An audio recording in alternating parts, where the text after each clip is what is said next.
Hello guys, welcome to my channel Ravi Raj MSV. मैं रवि आप सभी को अपने चैनल में स्वागत करता हूं। आज 21 अक्टूबर हो गए गाइस, तो आज का करंट अफेयर देखते हैं। ओके गाइस, आज का मोटिवेशन थॉट है, लक्ष्य एक होता है और रास्ते अनेक। कभी रास्ता बंद हो जाए तो रास्ता बदलो, लक्ष्य नहीं।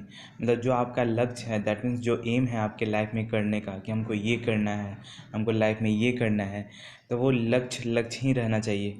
वो लक्ष्य दैट मीन्स एम चेंज नहीं होना चाहिए। भले ही आपकी ज़िंदगी में मुश्किलें बहुत आएंगी, समस्याएं आएंगी। गाइस, अगर आपके एम में दैट मीन्स आपका जो लक्ष्य है ज़िंदगी में कुछ करने का, लाइफ में कुछ करने का, उससे रिलेटेड आपके पाथ में ऑब्स्टिकल आ रहे हैं, दैट मीन्स आपके रास्ते में कोई रुकावटें आ रही हैं, तो आप अपना रास्ता चेंज कर सकते हैं। लेकिन जो एम है, लक्ष्य है, वो कभी मत चेंज कीजिएगा गाइस। इसी मोटिवेशन के साथ आज का करेंट अफेयर स्टार्ट करते हैं गाइस। Let's begin. गाइस, जैसा कि आपको पता है कि 21 अक्टूबर हो गए, तो Police Commemoration Day as a celebrate करते हैं 21 अक्टूबर को।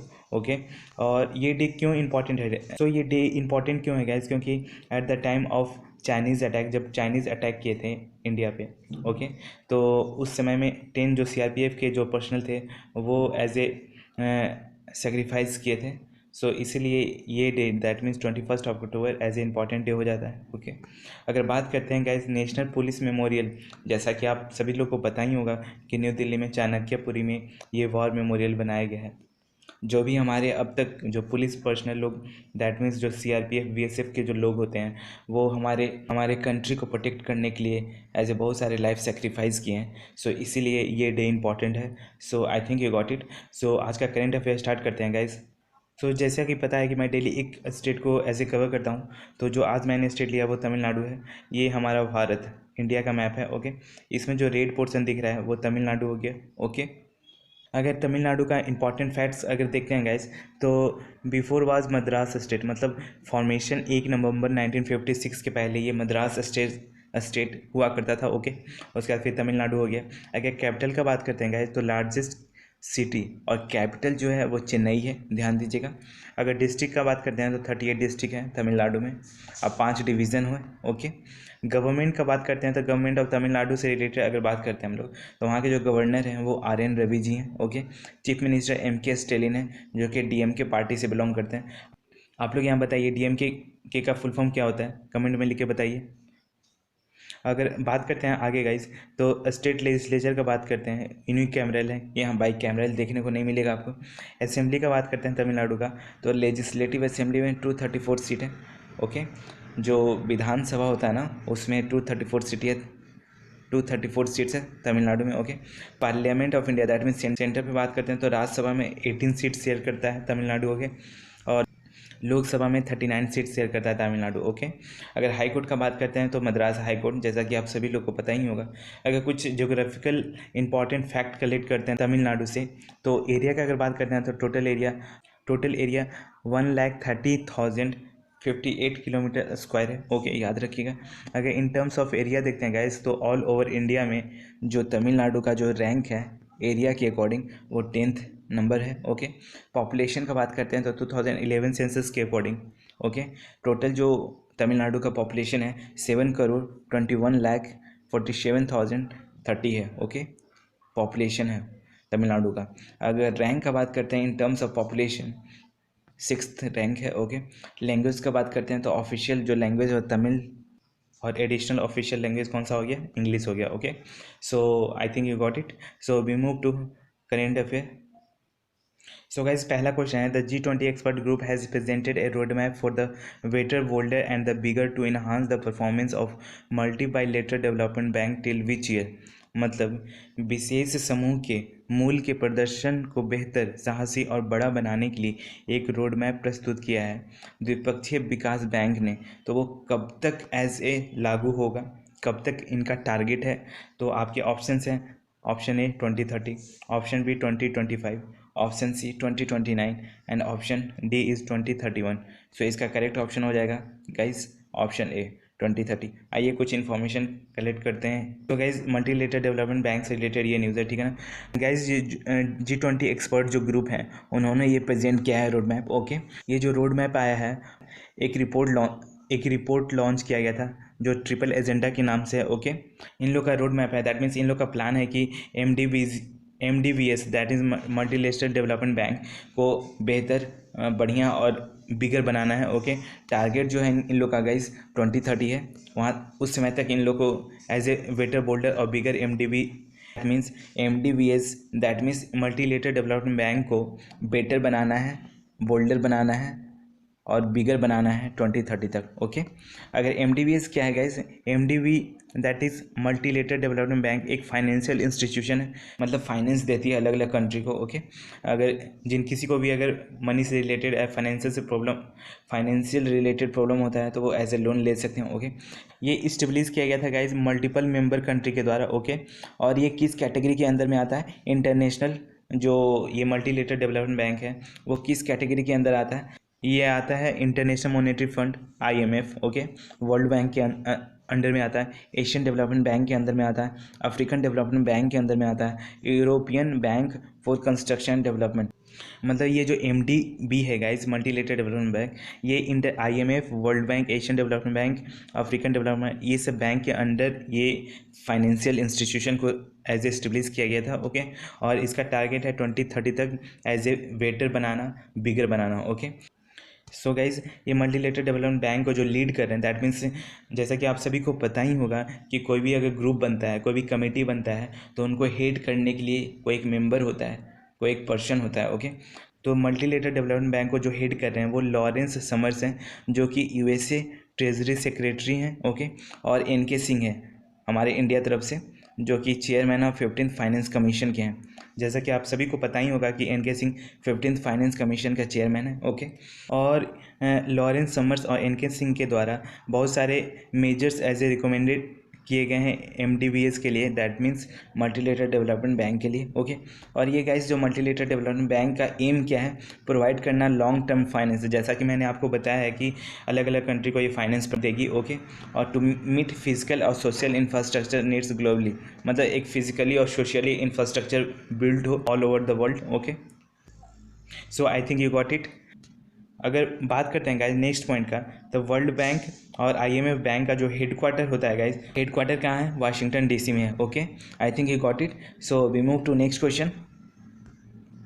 नेक्स्ट क्वेश्चन है, which country is currently conducting a referendum that will determine whether the country indigenous people should have a formal voice in the law making process. Hindi में देखिए क्या लिखा हुआ है, कौन सा देश वर्तमान में एक जनमत संग्रह आयोजित कर रहा है जो यह निर्धारित करेगा कि देश की स्वदेशी लोगों को कानून बनाने को प्रक्रिया में औपचारिक आवाज़ मिलनी चाहिए या नहीं। मतलब कौन सा कंट्री है जो कि as a indigenous people, that means कि जो मेडिक जो पीपल हैं उनको एज ए कंट्री का दर्जा दिया जाए या नहीं, उससे रिलेटेड एक रेफरेंडम लाया गया है। तो वो किस कंट्री में लाया गया है गाइस? आपके ऑप्शन है, A ऑप्शन है ऑस्ट्रेलिया, ऑप्शन B है Brazil, option C China and option D is Russia. So इसका करेक्ट ऑप्शन हो जाएगा ऑप्शन नंबर 1। ओके, ऑस्ट्रेलिया में ये एक रेफरेंडम लाया गया है ऑस्ट्रेलिया के पार्लियामेंट में। ओके, आइए कुछ इंपॉर्टेंट फैक्ट्स कलेक्ट करते हैं। So guys Australia Indigenous Voice to Parliament, मतलब ऑस्ट्रेलिया के पार्लियामेंट में ये चर्चा चल रहा है इंडिजीनियस पीपल को, दैट मीन्स वहाँ के जो आदिवासी लोग होते हैं, और वहाँ से मतलब कि वहाँ के जो आदिवासी लोग हैं, इंडिजीनियस पीपल लोग जो हैं ऑस्ट्रेलिया के, उनको 122 साल से अब तक कोई भी कॉन्स्टिट्यूशन में उनके बारे में कोई भी एज ए मेंशन नहीं है इन्फॉर्मेशन। सो उसी से ही रिलेटेड है। तो आइए कुछ इन्फॉर्मेशन कलेक्ट करते हैं गाइज। जैसा कि पता है कि Australia Indigenous Voice to Parliament as a referendum हुआ है, ऑस्ट्रेलिया में हुआ है, ऑस्ट्रेलिया के द्वारा लाया गया है। इस रेफरेंडम का जो एम है वो alter the constitution to recognise the original and Torres Strait Islander people and establish an Indigenous Voice to Parliament है। हिंदी में देखिए क्या लिखा है, जनमत संग्रह का उद्देश्य आदिवासी और टोरेस स्ट्रेट आइलैंडर लोगों को मान्यता देने और एक संविधान स्थापित करने के लिए संविधान में बदलाव करना है। दैट मीन्स वही है गाइज जो टोरेस स्ट्रेट जो आइलैंडर हैं, जैसा कि यहाँ आप देख रहे हैं। अगर जूम इन करते हैं गाइज इस मैप को, एक मिनट, जैसा कि आप लोग देख रहे हैं, ये ऑस्ट्रेलिया हो गया, ये पपुआ न्यू गिनिया हो गया नॉर्दर्न साइड, ओके। ये गल्फ ऑफ कारपेंटेरिया हो गया, ठीक है ना। और इसी मतलब पपुआ न्यू गिनिया और ऑस्ट्रेलिया के बीच में एक टोरिस्ट स्टेट पड़ता है, ओके गाइस। यहीं पे ये आदिवासी लोग हैं, इन्हीं से रिलेटेड एज ए ऑस्ट्रेलिया के पार्लियामेंट में एज ए चर्चा चल रहा है। ऑस्ट्रेलिया के पार्लियामेंट में एक इनिशिएटिव लाया गया है, voice to parliament. That means आदिवासी से रिलेटेड है, क्योंकि आदिवासी को एज ए 122 साल पुराना जो संविधान है उसमें इस टोरिस्ट स्टेट पे जो आदिवासी रह रहे हैं उनका कोई उल्लेख नहीं है। इसी से रिलेटेड ये न्यूज़ लाया गया है, ओके। अगर इस मैप का और बात करते हैं गाइस, तो ऑस्ट्रेलिया के इधर ईस्टर्न साइड कोरल सी है, ओके, और नॉर्थ वेस्टर्न साइड अराफुरा सी है, ओके। सो याद रखिएगा, इंपॉर्टेंट, क्योंकि मैप से रिलेटेड बहुत सारे क्वेश्चन बनते हैं एग्जाम में, okay. So I think you got it. अगर जूम आउट करते हैं,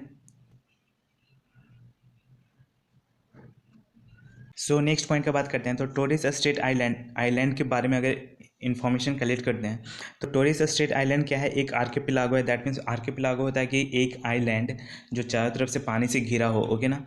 और ये टोरेस स्ट्रेट आइलैंड, वहाँ स्मॉल आइलैंड बहुत सारे हैं। और टोरेस स्ट्रेट पे, जैसा कि यहाँ मैंने आपको बताया, टोरेस स्ट्रेट है, वहाँ बहुत सारे छोटे छोटे आइलैंड हैं, ओके, देखने को मिलता है। एक नैरो बॉडी है water between the northern tip of the state of Queensland and the island of the Papua new Guinea. Papua new Guinea का जो आइलैंड होता है और क्वींसलैंड के नॉर्दर्न टिप पे ये बहुत सारे छोटे छोटे नैरो बॉडी हैं, ओके, जो कि वाटर से घिरे हुए हैं। सो गाइस, वहीं के जो आदिवासी लोग हैं ना, उनका कोई जिक्र नहीं है ऑस्ट्रेलिया के संविधान में। 122 साल पुराना संविधान हो गया, उसमें कोई मेंशन नहीं है, उन आदिवासी से रिलेटेड कोई ऐसे मेंशन नहीं है ऑस्ट्रेलिया के संविधान में। So I think you got it. So we move to next question.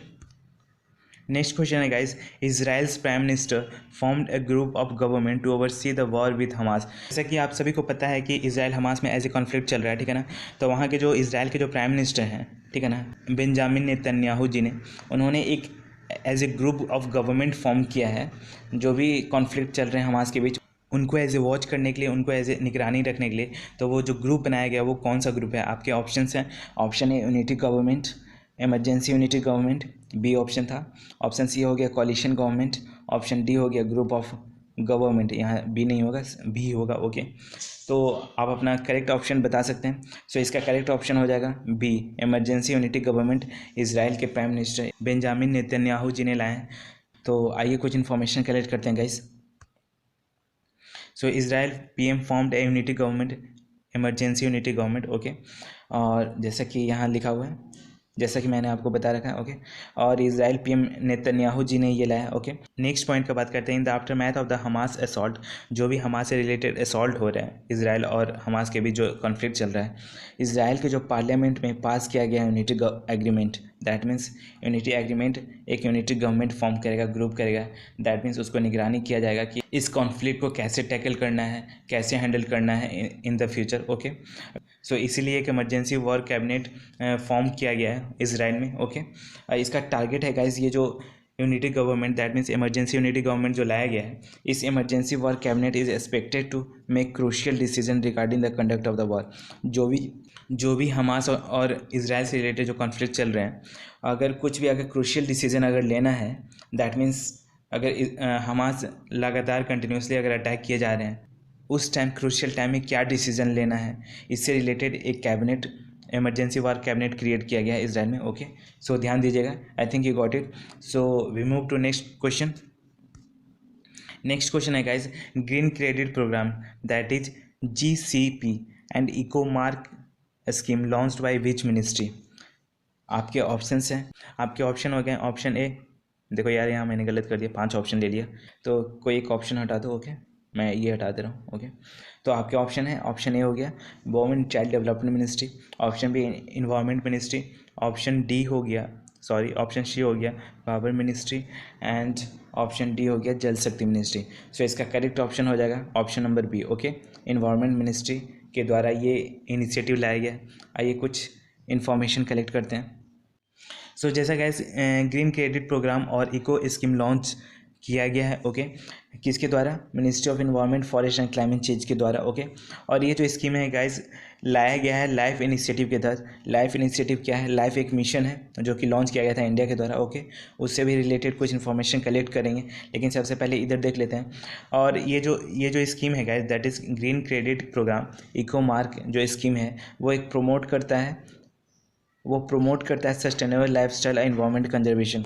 That mean जो भी सस्टेनेबल लाइफस्टाइल से रिलेटेड है और इन्वायरमेंट से रिलेटेड है, चाहे स्पीसीज़ हो, चाहे प्रोग्राम हो, चाहे स्कीम हो, ओके, उस सभी को एज ए कंजर्व करना, प्रोटेक्ट करना है, ठीक है ना। एक्चुअली मैं यही बता दूं, जो लाइफ इनिशिएटिव का मेन यही रोल है। ओके, अगर बात करते हैं नेक्स्ट पॉइंट का, ये जो स्कीम लाया गया है किस मिनिस्ट्री के अंदर? Ministry of environment, forest and climate change के अंदर लाया गया है। ओके,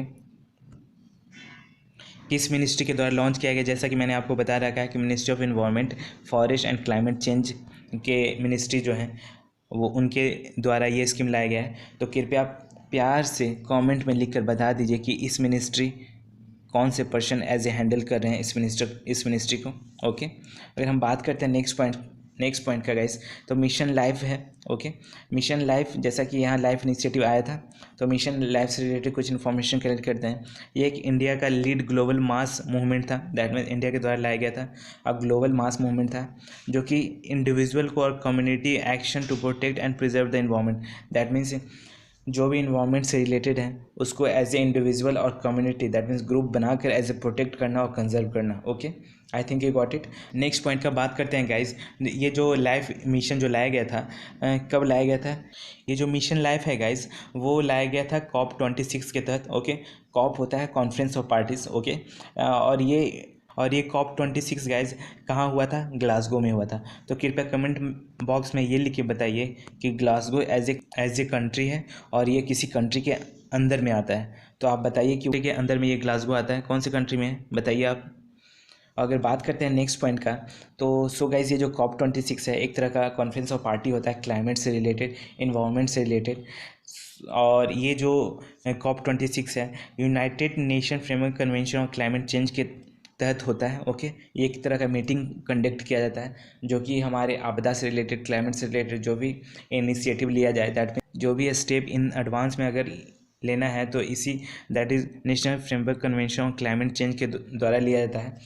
एक तरह का इंटरनेशनल गवर्नमेंटल ऑर्गेनाइजेशन है। ओके, जो कि क्लाइमेट से रिलेटेड डील करता है। अगर नेक्स्ट पॉइंट का बात करते हैं guys, India share the mantra of life. So जैसा कि बताया कि मिशन लाइफ एक इंडिया के द्वारा शेयर किया गया था, एक मंत्रा है, लाइफ से रिलेटेड एक मंत्रा है। लाइफ का फुल फॉर्म यहाँ क्या है guys? Life style for the environment से रिलेटेड जो भी लाइफ स्टाइल है टू कॉम्बैक्ट क्लाइमेट चेंजेस। जो भी क्लाइमेट में चेंज देखने को मिल रहा है उसको कॉम्बैक्ट करना, दैट मीन्स कंट्रोल करना। Okay, so I think you got it. So we move to next question. Next question है guys, name of the Hollywood actor and producer to attend 54th international film festival of India to receive prestigious Satyajit Ray life time achievement award. That means guys इसमें है कि 54वें जो international जो film festival हो रहा है, okay, जो कि गोवा में होने वाला है, ठीक है ना। तो उसमें as a Satyajit Ray life time achievement Award as a प्रदान किए जाएंगे, दैट मीन्स रिसीव दिए जाएंगे।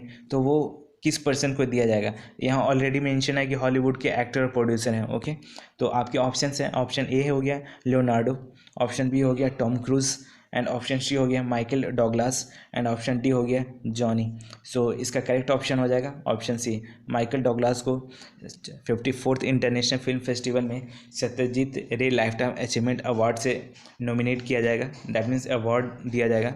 सो आइए कुछ इन्फॉर्मेशन कलेक्ट करते हैं गाइज। जैसा कि पता है कि 54th इंटरनेशनल फिल्म फेस्टिवल होने वाला है नवंबर 20 to 28 इन गोवा में होगा। Okay, Hollywood actor and producer Michael Douglas to attend the 54th, और इस 50 ये एक तरह का ये 54th नंबर का इंटरनेशनल फिल्म फेस्टिवल होने जा रहा है गोवा में। ओके, और इसमें पार्टिसिपेट कर रहे हैं हॉलीवुड के जो एक्टर प्रोड्यूसर हैं माइकल डॉगलास। ओके, जैसा कि यहाँ मैंने मेंशन कर रखा है।